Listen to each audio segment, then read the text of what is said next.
Vinted aujourd'hui, c'est 5 milliards d'euros de valorisation, 75 millions d'utilisateurs en Europe et 370 millions d'euros de revenus annuels. Mais en 2008, quand Milda Mitkute lance la plateforme depuis son appartement à Vilnius en Lituanie, elle a zéro client, zéro revenu, zéro financement, et personne ne croit qu'une plateforme de revente de vêtements peut devenir un business viable, parce que eBay domine déjà ce marché depuis 15 ans. 15 ans plus tard, Vinted a complètement écrasé eBay sur le marché européen de la mode d'occasion et génère 100 millions d'euros avant même d'être rentable, ce qui démontre quelque chose de fondamental. Le modèle économique qu'ils ont construit est reproductible dans des dizaines d'autres industries aujourd'hui. Dans les 15 prochaines minutes, vous allez découvrir exactement comment ils sont passés de 0 à 100 millions d'euros de revenus en déconstruisant le modèle exact qu'ils ont appliqué et surtout comment vous pouvez reproduire ce même modèle dans votre propre secteur en 2026. En 2008, Milda Mitkute a 24 ans, vit à Vilnius en Lituanie et se retrouve confrontée à un problème que des millions de femmes européennes connaissent parfaitement. Son armoire déborde de vêtements qu'elle ne porte plus mais qui sont encore en parfait état. Elle n'a pas assez d'argent pour acheter des vêtements neufs qui coûtent cher et jeter ou donner ces vêtements lui semble être un gaspillage absolu alors qu'ils ont encore de la valeur. Elle essaye de vendre sur eBay comme tout le monde le fait à l'époque, mais découvre rapidement que le processus est complètement inadapté à la mode. eBay prend 10% de commission sur chaque vente, ce qui rend non rentable la vente de vêtements à 20 ou 30 euros. Le système d'enchères est trop complexe pour des transactions simples qui devraient être instantanées. Et l'interface est conçue pour vendre des électroniques ou des objets de collection, pas pour de la mode qui nécessite des photos multiples et des descriptions détaillées de taille et d'état. Le problème fondamental qu'elle identifie n'est pas juste personnel, mais structurel dans toute l'industrie de la mode d'occasion. Il existe un écart massif entre l'offre gigantesque de vêtements inutilisés dans les armoires européennes, estimée à plusieurs milliards de pièces qui dorment sans être portées, et une demande tout aussi massive de consommateurs qui veulent acheter de la mode de qualité à prix réduit, mais qui ne trouvent pas de plateforme simple et accessible pour le faire. Les friperies physiques sont limitées géographiquement et ont des stocks aléatoires. Les vides-greniers ne se tiennent qu'occasionnellement et eBay est trop compliqué et trop cher pour que la transaction en vaille la peine sur des articles à faible valeur unitaire. Ce qui rend ce problème particulièrement intéressant pour un entrepreneur, c'est qu'il combine trois éléments explosifs qui créent une opportunité business massive. Premièrement, une frustration intense et quotidienne ressentie par des dizaines de millions de personnes qui ont ce problème chaque matin en ouvrant leur armoire. Deuxièmement, une solution existante complètement inadaptée, avec eBay qui prend des commissions trop élevées et rend l'expérience pénible. Et troisièmement, un timing parfait, avec l'émergence de la conscience écologique en 2008, où les gens commencent à comprendre que la fast fashion détruit l'environnement et cherchent des alternatives plus durables. Milda réalise quelque chose de fondamental, que personne d'autre n'a vu à l'époque. Si vous pouviez créer une plateforme spécialisée uniquement dans la mode d'occasion, avec une interface aussi simple qu'Instagram pour poster des photos, sans commission sur les ventes pour que même un t-shirt à 5 euros soit rentable à vendre, et avec une communauté de passionnés de mode plutôt que des vendeurs professionnels, vous pourriez débloquer un marché de plusieurs milliards d'euros qui est complètement sous-exploité parce que personne n'a construit la bonne solution. La solution que Milda construit en 2008 avec son cofondateur Justas Janauskas repose sur une décision radicale qui va à l'encontre de tout ce que fait l'industrie à l'époque. Rendre la vente complètement gratuite pour les utilisateurs alors que tous les acteurs existants comme eBay basent leur business model sur des commissions de vente qui représentent leur source principale de revenus. Cette décision semble économiquement suicidaire à première vue, parce que si vous ne prenez pas de commission sur les transactions, comment allez-vous générer du chiffre d'affaires? Mais Milda comprend intuitivement quelque chose que les autres ne voient pas. Si vous supprimez la barrière psychologique de la commission, vous allez déclencher un volume de transactions tellement massif que vous pourrez monétiser autrement plus tard, une fois que la plateforme sera devenue indispensable. Le produit initial qu'il lance en 2008 est volontairement minimaliste pour éviter de tomber dans le piège classique de passer des années à développer une plateforme parfaite qui ne voit jamais le jour. Vous créez un compte gratuitement en 2 minutes, vous prenez des photos de vos vêtements avec votre téléphone et les uploadez directement, sans retouche professionnelle, vous mettez un prix fixe, sans système d'enchères compliqué, et quand quelqu'un veut acheter, il vous contacte directement par message privé intégré à la plateforme pour finaliser la transaction.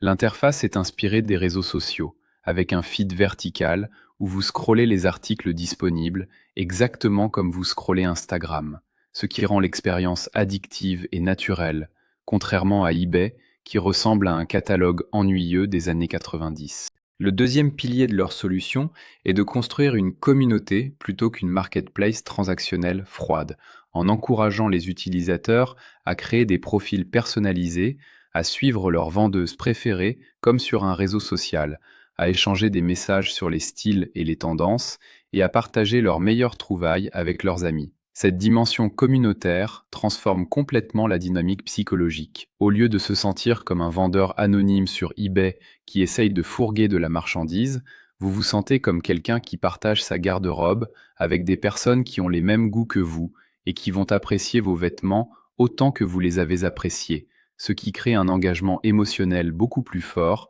et une rétention utilisateur bien meilleure. Le troisième élément clé de leur solution est de construire toute l'infrastructure logistique pour faciliter l'envoi des colis, qui est traditionnellement le point de friction majeur qui tue la plupart des transactions de vente entre particuliers parce que les gens détestent aller à la poste, faire la queue, remplir des formulaires et payer des frais d'envoi qui peuvent coûter plus cher que l'article lui-même. Vinted crée des partenariats avec les services postaux nationaux pour intégrer directement l'achat d'étiquettes prépayées dans l'application, où vous cliquez un bouton après la vente et l'étiquette est générée automatiquement, puis vous la collez sur un colis standard et vous le déposez dans n'importe quelle boîte aux lettres sans avoir à faire la queue, et c'est là que se cache leur futur business model. Ils prennent une petite marge sur les frais d'envoi qui génèrent des revenus récurrents sans que l'utilisateur ait l'impression de payer une commission sur sa vente.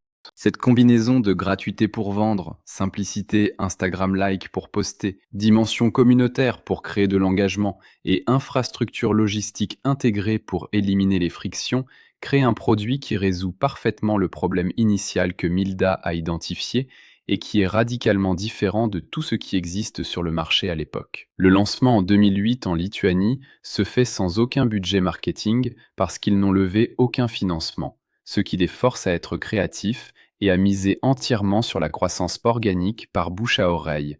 Et cette contrainte se révèle être un avantage massif parce qu'elle les oblige à construire un produit tellement bon que les utilisateurs le recommandent naturellement à leurs amis sans qu'on ait besoin de les payer pour ça. Milda commence par utiliser la plateforme elle-même, en vendant ses propres vêtements et en invitant ses amis proches à faire pareil, créant ainsi les premiers 100 utilisateurs, qui sont tous des vraies personnes de son cercle social, qui comprennent exactement comment utiliser le produit et peuvent donner du feedback direct pour l'améliorer.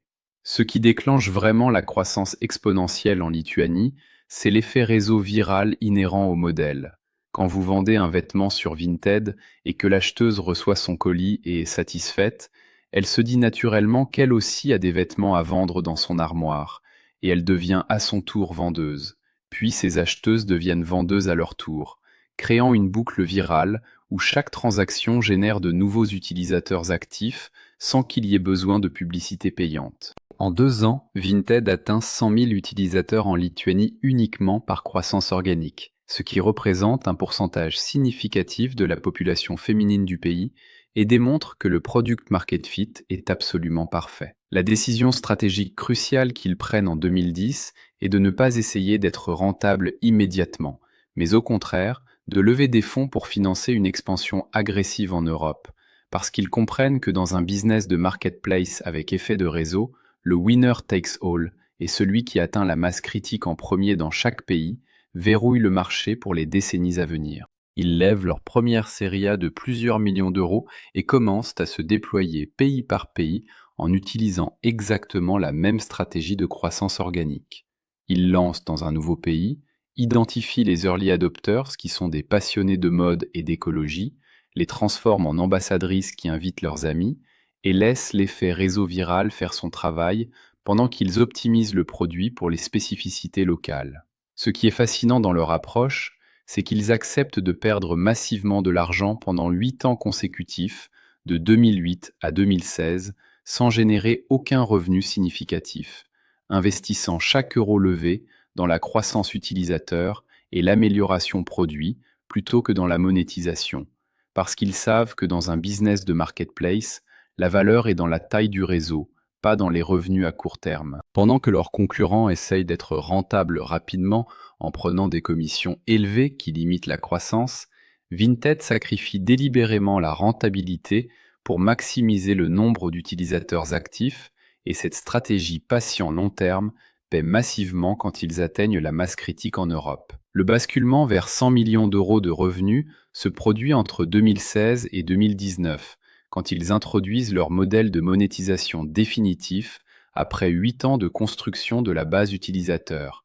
Et ce modèle est brillamment conçu parce qu'il génère des revenus massifs sans que les utilisateurs aient l'impression de payer une commission sur leurs ventes, ce qui était leur promesse originale. La source principale de revenus devient la protection acheteur, un service optionnel mais fortement encouragé où l'acheteur paye entre 70 centimes et 3 euros selon le montant de la transaction pour être protégé en cas de problème avec la commande.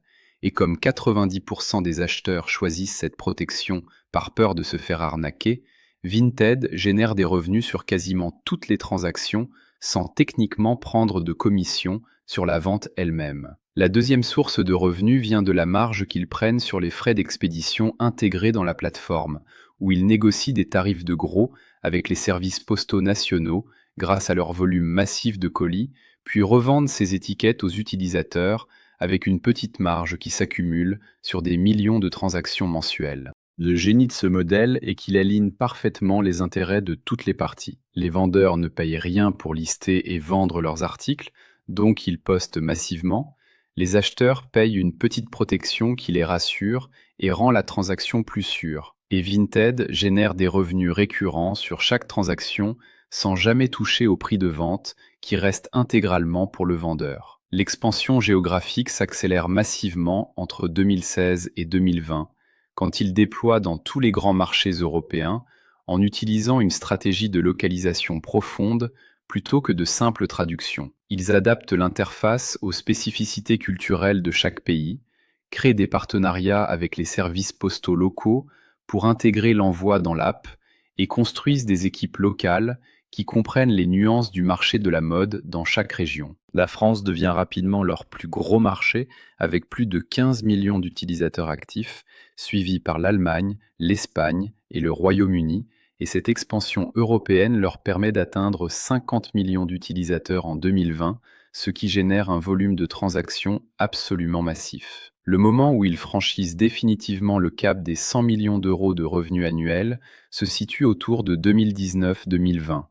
Et ce qui est remarquable, c'est que même à ce niveau de revenus, ils ne sont toujours pas rentables, parce qu'ils continuent d'investir massivement dans la croissance et l'acquisition de nouveaux utilisateurs. Mais les investisseurs sont parfaitement à l'aise avec ça, parce qu'ils voient que l'économie unitaire est positive et que le business sera extrêmement rentable une fois qu'ils arrêteront d'investir agressivement dans la croissance. La valorisation explose à 5 milliards d'euros en 2023, parce que les investisseurs comprennent qu'ils ont construit un quasi-monopole européen sur la mode d'occasion avec des effets de réseau inattaquables et des revenus qui vont continuer de croître pendant des décennies. Le modèle Vinted est reproductible aujourd'hui dans des dizaines d'industries qui ont exactement les mêmes caractéristiques. Un marché de seconde main sous-exploité avec des millions de produits inutilisés qui dorment chez les gens, des solutions existantes inadaptées qui prennent des commissions trop élevées et offrent une mauvaise expérience, et une opportunité de créer une plateforme spécialisée qui résout parfaitement le problème. Les secteurs les plus évidents où ce modèle fonctionnerait aujourd'hui incluent les équipements de sport et outdoor, où des millions d'euros d'équipements de ski, surf, vélo, camping dorment dans des garages et ne sont utilisés que quelques semaines par an.